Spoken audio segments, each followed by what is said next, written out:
ingat. Masiyan, thank you.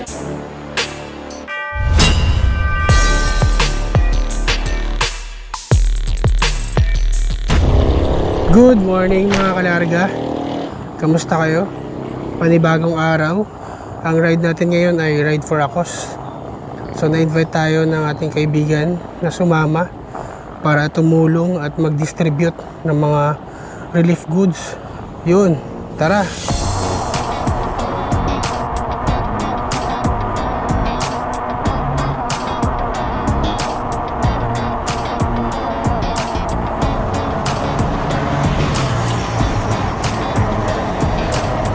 So ang usapan dito makikita sa bike shop nila Boss Dewin. Hindi ko sure kung marami, pero na-invite tayo para makisama at tumulong sa pag-akot ng mga relief goods.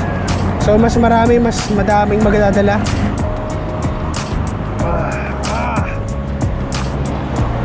Sir, good morning. Nandito kami ngayon sa may Riverside. So yung ride namin today ay Ride for a Cause. So hindi kami magra-ride para mag-leisure. So magra-ride kami para tumulong para sa mga nasalanta ng bagyong Ulysses sa may lugar ng Montalban.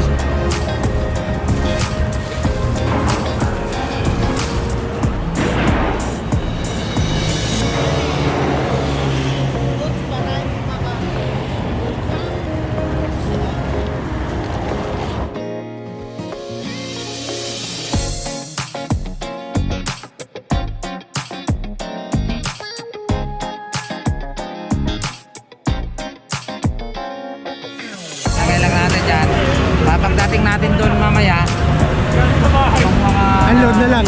yung mga yung mga relief, ano lang natin, ilagay na lang Sa natin isang isang pwesto. pwesto. Tapos yung mga yung mga niripak natin, ayun ang kukunin ngayon natin isa-isa. Yun, pamimigay natin yan sa mga tao doon. Pero may ang mag-organize, bro. May tao tayo doon, no? Meron Okay, na okay. doon, no? Para hindi sila magkagulo, di ba? Oo, para Kasi baka pagdating natin, salubungin tayo lahat, eh. Oo. Ayun, nandun lang natin yung isang kasama natin. Oo. So si sir pala ay may contact sa Montalban. Anong name mo, sir? Kamag-anak mo sa Hindi. mga tropa. Actually, yung lugar kasi na yun, ang bahay namin. Sa Montalban. Pero hindi siya isa mismong proper na wawa or Proper siya, pero ang gagawin natin kasi, since hindi na tayo makakapagod Mapasok. sa ulo, putol na kasi. yung bro, yung ilog doon mataas pa rin or humupa na? Naglilinis pa rin sila eh. Talaga. Ang balak natin, papasokin lang natin unti yung putol. Hindi na tayo tutuloy. Hanggang doon lang. Huwag na natin yung makakatuloy tayo. Sige, sige. Naantay na lang yung go signal kung lalarga na o hindi pa. So medyo marami kami. Ito. Medyo marami. So larga na kami. Ang oras ay 6:44. Dito kami nag-start sa may Riverside. Diretso na kami ng Montalban.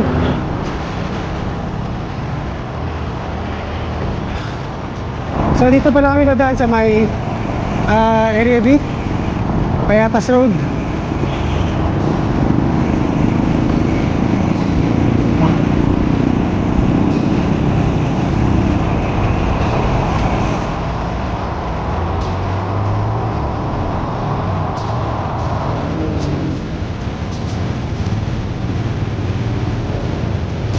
First time natin makakasama sa ganitong ride. Yung magra-ride ka tapos makakatulong ka pa, di ba? So sa mga ganitong panahon, siyempre kailangan natin tumulong. Pwede tayo makatulong una sa pag-distribute ng mga relief goods. So kailangan marami talagang tao na tutulong para mag-distribute dito. Mas maraming mag-distribute, so mas maraming mabibigyan na pamilya.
Yan o.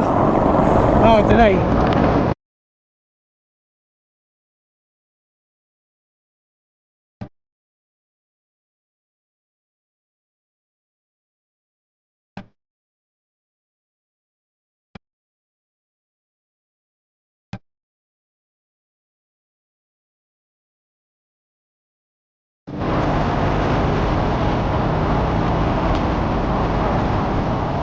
Kakaliwa kami dito papuntang Montalban. Dito sa kanan, San Mateo.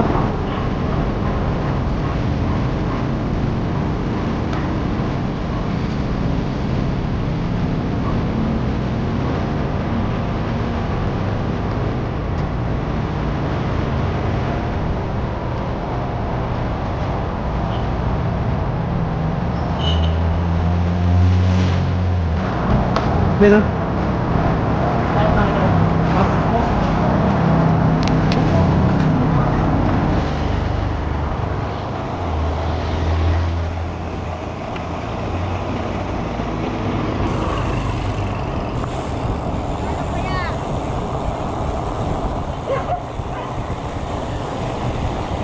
Lakas ng tubig.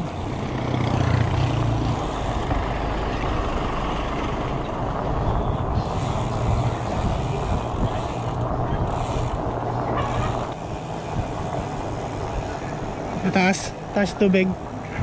Yung part na to medyo ano na, medyo mapapansin mo na talagang nasalanta sila.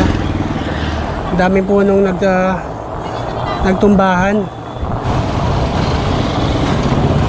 So may mga nakasabay tayong mga naka-motor din. Siguro magbibigay rin sila ng mga relief goods sa mga kababayan natin dito sa Montalban. So ito, marami rin sila. So ganoon lang naman, tulong-tulong kapag may mga ganitong sitwasyon. Ito yung mga pagkakataon na kailangan nating tumulong sa kapwa natin.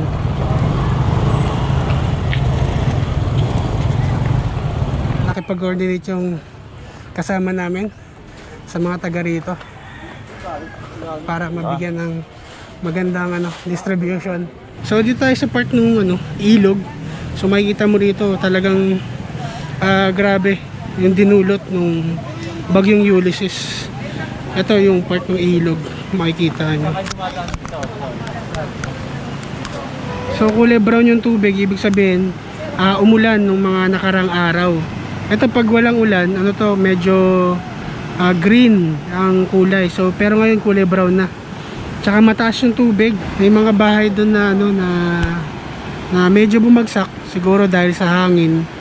So yun, nandito kami para syempre tumulong, mag-distribute ng mga relief goods, mga extra clothes na pinag-ambagan ng mga kasama.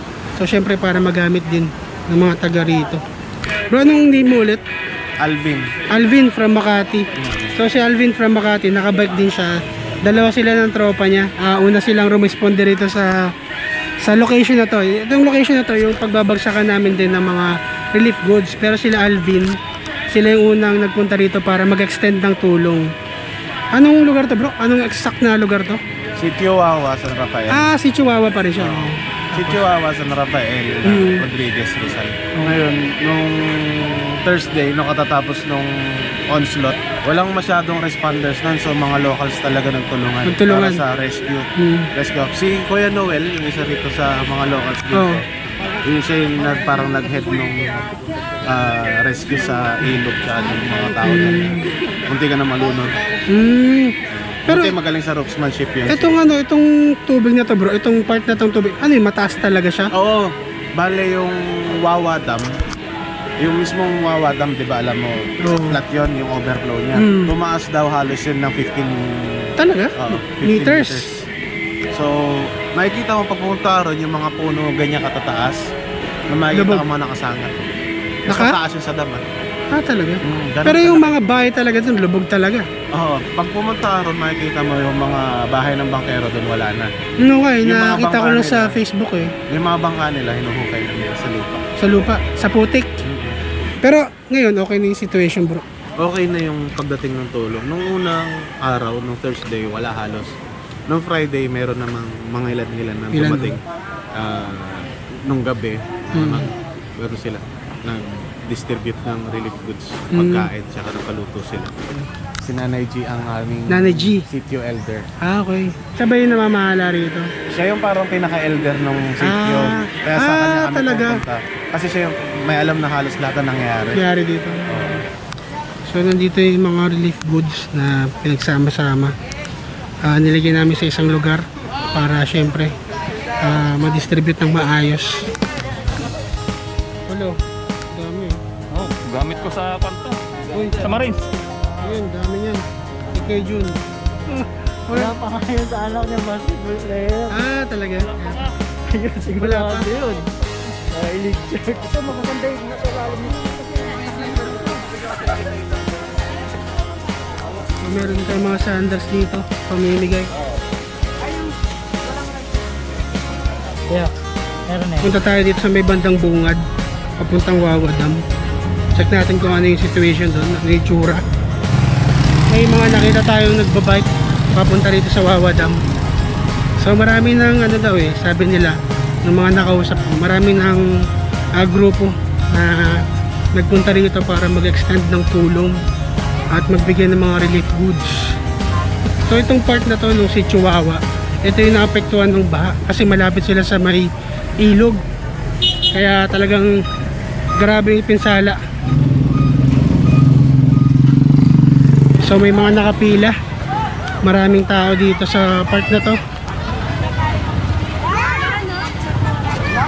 Pinasa na nila. Ayan, so ang daming nakapilang tao ng mga taga rito. So ito yung part na nakikita na sa Facebook na umaapaw yung tubig, dito yon. Ito wala na yung swimming pool. Ito. So ito dati na to. Plano nila rito swimming pool pero wala, giniba. Tingnan mo. Sir, morning.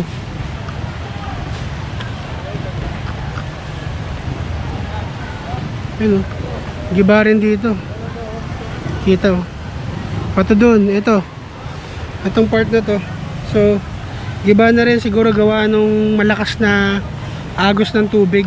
So, sa lakas siguro nung agos nung tubig galing doon. Ayun, galing dyan. So, naapektuhan talaga tong part na to ng si Chihuahua. So, makikita natin daming tao banda rito. Ayan, banda dyan maraming tao kasi pumipila sila para sa mga relief goods. Marami kasing grupo na nag-extend ng tulong para dito. So narito tayo para tumulong sa mga kababayan natin. So yun ang pwede nating magawa. Syempre panalangin pa rin para sa kanila makabangon muli. So kanina na-interview natin si Alvin. Si Alvin yung madalas dito sa Wawa Dam kasama ng mga grupo niya. So ang sabi niya kanina, mas kailangan nila rito yung mga basic needs. So dito may mga bahay na na naapektuhan. Yung iba nagiba, yung iba na damage yung parts ng bahay nila.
So yun, balik na ako. Punta pa sana ako dun kaso maraming tao. Kaya tsaka ang daming nagbubuhat ng mga nakuha nilang relief goods. Ito, ayun tsaka maputik rin yung part na yan pagpunta siguro dun. So hanggang dito na lang tayo. Iba't ibang grupo nagpunta rito para mag-extend ng tulong sa mga kababayan natin sa Montalban. So ganun dapat. So ang ginawa namin, ginather yung mga pangalan ng family na pagbibigyan para hindi magulo. So yun, ito yung mga pagbibigyan.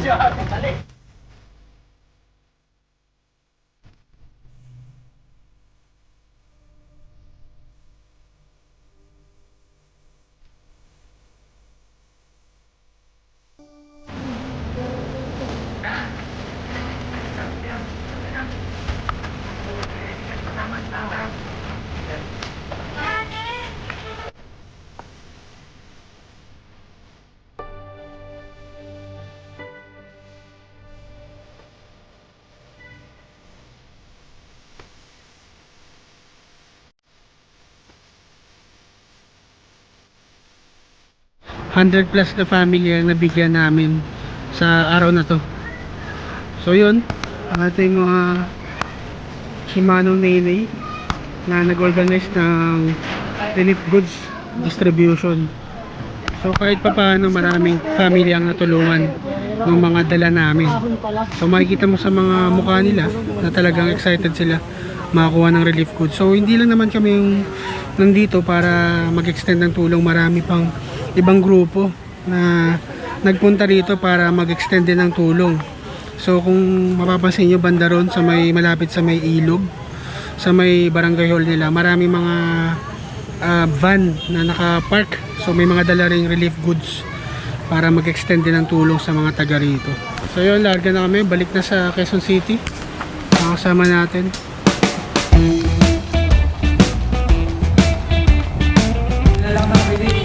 Uy, mga kalarga, sakto.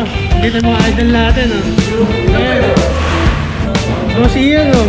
Ayan, oh, solid to. The best to. Si Doc, Boss Charles. Tama natin.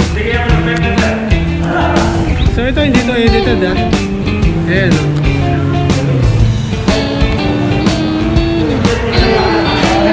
Nagkabigayan na. Nagkabigayan na. Ayan, oh. Sarap ng bike. Uy, si Batman. Magandang umaga po, mga fat bike. Yun. Uy, fat bike din to. Member to siya ng Fat Bike Republic North. Di ba, sir? Yes, master. Okay, master to eh. Nag-ano, Bulacan. Maraming salamat po. So, kain muna kami.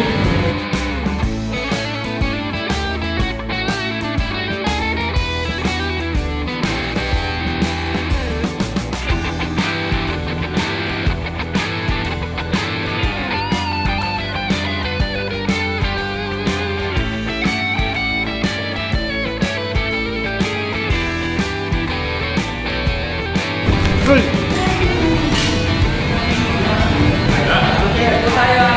Ingat, ingat.